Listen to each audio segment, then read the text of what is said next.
Hello my friends, welcome to this week's Make and Take. So this week we are making this adorable house book. It is so cute, oh my gosh.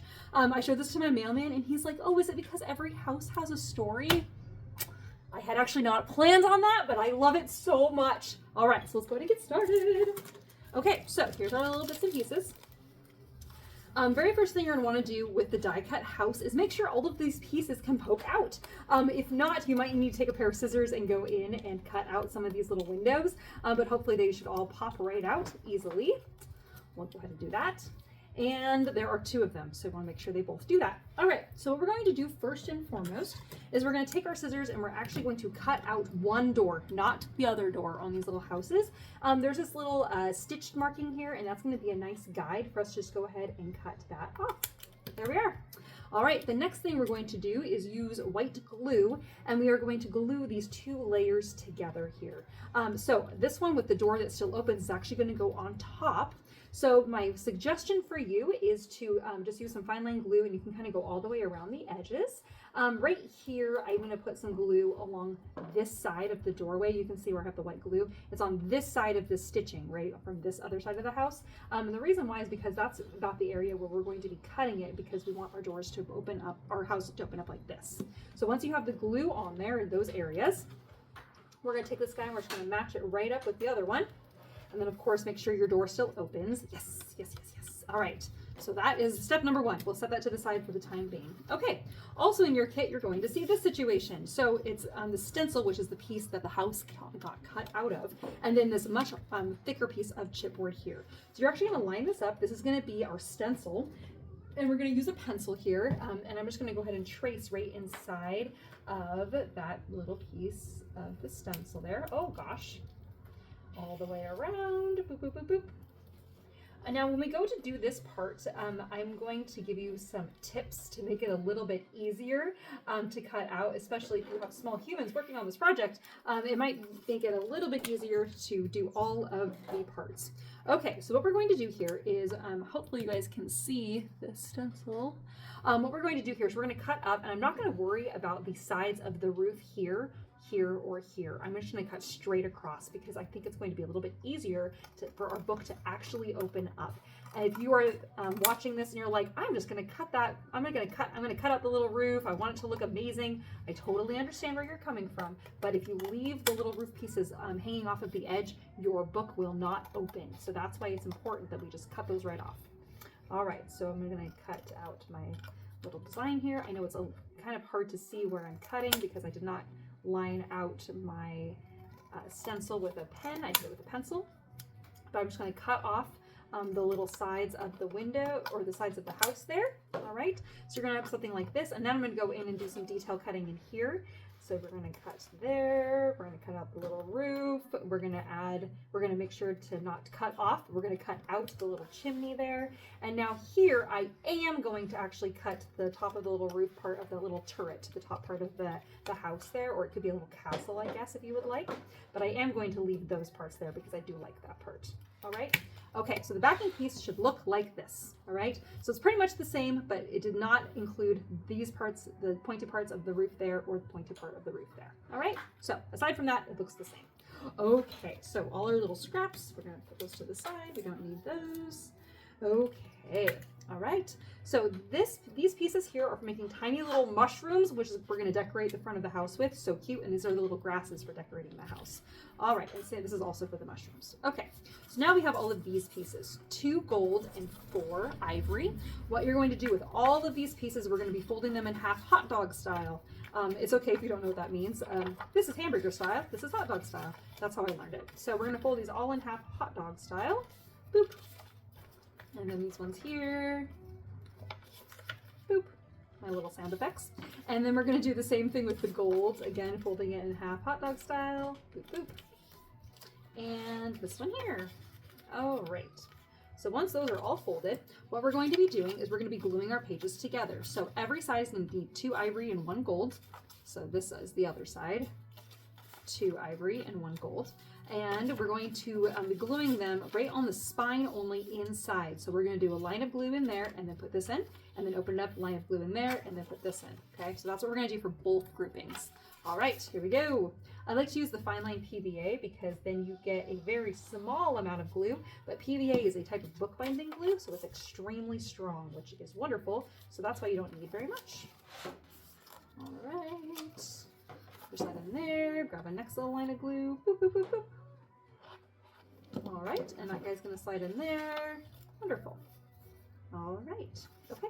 So once you have those all in place, you might find that you need to trim some of the edges, which is totally fine. I'm gonna just trim this down at the top here because it's a little bit longer than the golds. And you might need to trim on the side. I'm not going to, but you can if you would like. All right, so that's one. Now we'll do the other one, same situation. So a little line of glue right in the spine there. And then that's page 1. Make sure they're all matched up along the bottom there and all inserted right one on top of another. And then another line of glue right up the spine. And we'll slide that in there too. All right. So now we have our pages of our book.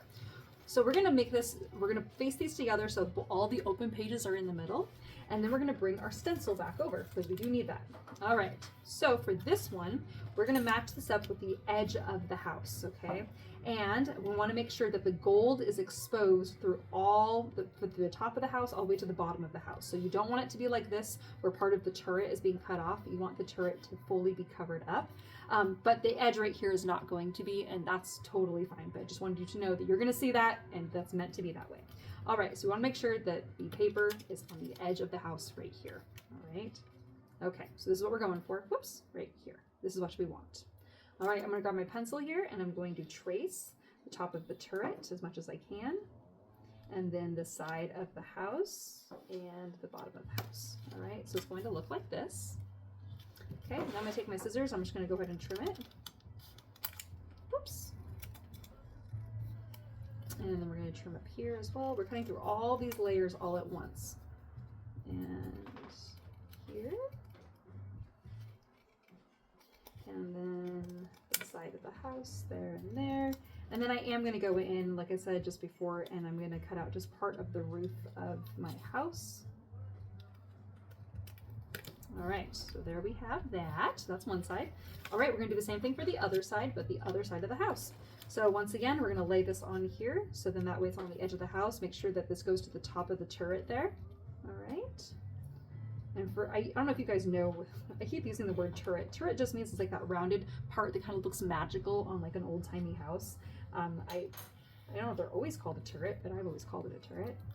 All right, then we're going to trace that and that. All right, so now you end up with this. Okay, now we're gonna go ahead and cut this out. Okay, but this is where it gets just a little, this is the way that I'm gonna do this. So I'm gonna show you how I do it. I'm going to cut this out. Now when I get up here to where the turret is at, I'm actually not gonna cut out the turret because otherwise it's gonna be kind of awkward or the pages are gonna overlap and they aren't gonna open. So what I did was I just cut it right here and we cut the top of the turret off. And then I have my chimney and the top of my roof. Okay, so I have this, so it's gonna look something kind of like that. All right. Okay, so now these are our pages of our book. Now we have all of our bits and pieces, and now it starts to put everything together. Okay, so right here for our book pages, what we're going to do is we're gonna put glue on this gold piece here. This is the backing piece, right? So these are gonna match up like this, okay? It's gonna look like that, it's gonna look amazing. So we're going to put glue on the back side of the gold piece here, up to the chimney, the little roof piece, all the way around the edges. And this will just fit and match up perfectly with our traced house for the background there.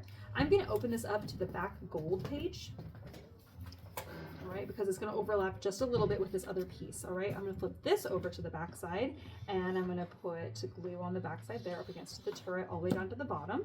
We're gonna flip this over, and this is going to match up on this side. Flush left with the edge of the chipboard there. Now that we have that overlapping piece right there in the center, amazing! All right, so now where this matches up, I'm gonna just go ahead and cut a straight line right down for where this roof ends. I'm just gonna cut straight up here. There we are. Yes, yes, yes, yes. Oh, actually, I think I need to go in just a little bit more so that our pages all match up nicely. Yes. Oh my gosh, so exciting. All right. So now our final things we're going to do here. So our house, we need to cut this in half, but the best way to do that is to use your scissors. And there's this little stitching right here that kind of comes down from the turret. We're going to be cutting on this side of the stitching, but just ever so slightly. All right. Here we go. So I'm just going to cut straight up, and it should match up perfectly with the edge of that turret. All right. We're going to flip this over. I'm going to use this as a guide. Don't put glue on the door, but around the door, and I'm going to just put glue all over here where all the chipboard is, obviously not where the windows are. Then all I have to do is lay this on. Oh my gosh, it matches up perfectly. So amazing, so cute. That goes there. And then this one, same thing for the other side. Make sure all those little chipboard windows are, all those little insert pieces are totally gone. And that way you can see through your little windows, and that's gonna line up with the other one. Oh my goodness. Ah, it's so cute. Ah, I love it, I love it, I love it. I have a little bit of gold showing, but I'm not too worried about that. Look at you guys, look at our cute little book. Oh my gosh, it's so amazing. Oh, I love it so much. And see how there's points on our house here, but there aren't points on the back? It's because the windows, or the house, the points there, the top of the roofs, there can't be two, otherwise the doors will never open. So it's important that we have that cut off on the back. So just to explain what that is. All right, now to decorate our house. If you have other papers at home and you want to decorate your house in a different way, please feel free. Someone that saw this was like, oh, I could make this into a little church. That's a great idea. You could make it into a castle. You could make it look like the house that you live in. It's really totally up to you. But I'm going to show you what I wanted to do. So I wanted to make like a little rows of grass. I had someone made little window boxes this week. Oh my gosh, so adorable. All right, so what I'm going to do is I'm going to use my scissors. I'm just going to kind of cut a fringe all the way down. Oh my gosh, it's going to take forever. One of my customers that was in this week was really cute and made tiny little triangles all the way along the entire row of grass to make it look most realistic. And while I think that is super amazing and really cute, I do not have the time for that, but I thought that was really a great idea. Okay, so we're just cutting like fringe all the way down. Oops, bear with me here, friends. Thank you, Jay. All right, so we're gonna go ahead and trim that. There we are. There we go. So we're just gonna do all this little fringe. Boop, boop, boop, boop, boop, boop, boop, boop, boop. Yes, yes. All right, so that's one. Okay, so you can see my little fringe. And then because I don't want it to just look like straight, what I'm gonna do is I'm gonna kind of curve it like this by cutting to make it kind of look like a little bit, maybe like a little hillside. But it's not perfect, but it's okay. All right, there we are. And I'm gonna do the same thing with the dark green. Oh my gosh. When I first learned to create a fringe, I remember being a kid and just going as fast as possible. I don't recommend going as fast as possible because you don't want to accidentally cut your fingers, but maybe you could go a little quickly. It doesn't need to look perfect is basically what I'm getting at. All right, boop, boop, boop, boop, boop. Yes, yes, oh, I almost cut that right off, but that's okay. We're actually gonna be trimming these a little bit shorter anyway. All right, all of this fringe. Yes, yes, yes, yes, yes, the fringe, the fringe, the fringe, the fringe. All right, yes, once we have that, perfect. We're gonna again cut this little hillside so that not all of the grasses are just like straight across. I want to make them look at least a little bit interesting. All right, so what I'm gonna do is I'm gonna put the dark green down first. I'm gonna do it on this side of the door and then on this side, okay? So you can obviously adjust yours however you would like, but that's what I'm gonna do. So I'm gonna do dark green first. I'm gonna just do a little line of glue back here with the dark green. And then I'm gonna do a little bit of line of glue and I'm gonna put the light green. And I'm actually it's gonna hang off the edge a little bit, but that's okay. I'm not too worried about that. I'm gonna just rip it here. I'll come back and trim that down in a moment. All right, and then I'm gonna do green over here, the dark green. And then I'm going to do the light green on top of that. There we are, wonderful. Okay, now I'm gonna flip this over and I'm gonna trim off any excess that's hanging off. I'm gonna use the chipboard as the guide. So I'm gonna just trim right up against the edge of that chipboard. Okay, there we are, cute. All right, now I'm sure you're like, Ellie, what are we gonna do with these little 3 red circles? Great question. we are actually going to be cutting them in half. So I'm going to use a white gel pen to add little dots to my mushrooms. If you do not have a white gel pen, what you can do is you can take tiny little white pieces of paper, very, very tiny, and glue them on if you would like. Or maybe you have a different white pen, or maybe if you have acrylic paint, you can use a tiny skewer and a tiny little bit of acrylic paint to add dots on your little white mushrooms here, or on little white dots onto your mushrooms. But I am going to use a gel pen. All right, so dots don't need to be perfect. There doesn't need to be a ton of them on each little circle, but you want there to at least be some. Okay, then I'm going to cut these in half. That way I have a grand total of 6 mushrooms. All right, so 1, 2, 3, 4, 5, 6. All right, and then these are going to be the little stems. I'm going to cut them into tiny little strips. I need 6. Okay, so what we're going to do here with these little strips is we are going to glue every single one of them onto the back side of these little mushrooms. So I'm going to flip my mushrooms upside down so it's only the dark or just the solid red showing. I'm going to put a dot of glue on the back side of every single mushroom, and then on the straight side of my little mushrooms, I'm going to put the little stem. So we got this little guy, we're gonna stick that down, boop. All right, so this is what we're doing with every single little mushroom. I know it's so tedious and so tiny, but you guys know how much I love tiny things. Ah, it makes me so happy. All right, this little guy, and this little guy, and whoops, this little guy, and this little guy. All right. Now I'm going to put some glue, and I'm actually going to put glue in between the layers of my grasses, so that way I can tuck my little mushrooms in. So I'm just going to pull up the light colored grass, just ever so slightly, and then I'm going to put little dots of glue right behind the light green, and then I'm going to actually trim some of my mushroom stems so they're a little bit smaller. Look how cute they are. Oh my goodness, so small. And we're just going to tuck some of those into the glue on the back side. Yes! I'm going to leave some of them tall, but other ones I'm going to make much, much, much shorter. Boop. There we are. Oh my goodness, so adorable. Oh, yes, I love it. All right, and then on the other side, I'm going to do the same thing. I'm going to do some little dots of glue back here, and back over here, and back over here. All right, and then we're going to add in a couple more little mushrooms and make these ones much smaller here because they don't need to be giant. And then this one will be just a little bit bigger. And then this one we'll put over here. All right. Oh my goodness, this is so cute. All right, friends, there we are. There we have our house book, our tiny little house book. Oh my gosh, it's so adorable. I hope you guys had so much fun. We'll see you guys soon. Bye-bye.